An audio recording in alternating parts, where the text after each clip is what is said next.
अस्सलाम वालेकुम दोस्तों, उम्मीद है कि आप सब खैरियत से होंगे।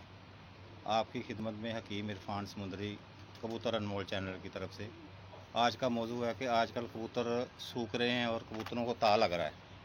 तो क्योंकि गर्मी की शिद्दत बढ़ गई है, इसीलिए हर खुड्डे में तकरीबन यही प्रॉब्लम आ रही है।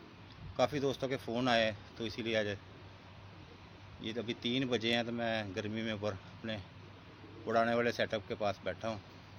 तो मैं आपके साथ एक नुस्खा शेयर करता हूँ जो हम लोग ये इस्तेमाल करवा रहे हैं। तो आपने सबसे पहले तो ये करना है कि आपने 2 दाने आलू बहारे के लेने हैं और 2 इमली के लेने हैं। तो उसमें 2 चुटकियाँ आपने सौंफ डालनी है और 2 चुटकियाँ अनारदाना और 10 आपने छोटी इलायची डालनी है, सब्ज़ इलायची। तो 2 चुटकियाँ आपने सफ़ेद ज़ीरे की डालनी है।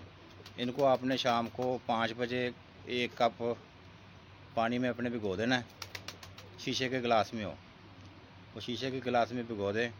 तो ये सुबह दोपहर में आपने दाने के बाद ये इनको आपने पानी जो आधा कप होना ना, वो आपने डाल देना है। तो ये हफ्ते जो बाकी पानी बचेगा वो आपने फ्रिज में सेव कर लेना है। वो 3-4 दिन के बाद ये आपने दोबारा इसको पिलाएँ आप जानवरों को। तो इंशाल्लाह इससे ये है कि वो जानवर जो सूख रहे होंगे, जिनको ता लग रहा होगा, कुंदे छोड़ के बैठे होंगे, वो अल्हम्दुलिल्लाह इससे ठीक हो जाएंगे।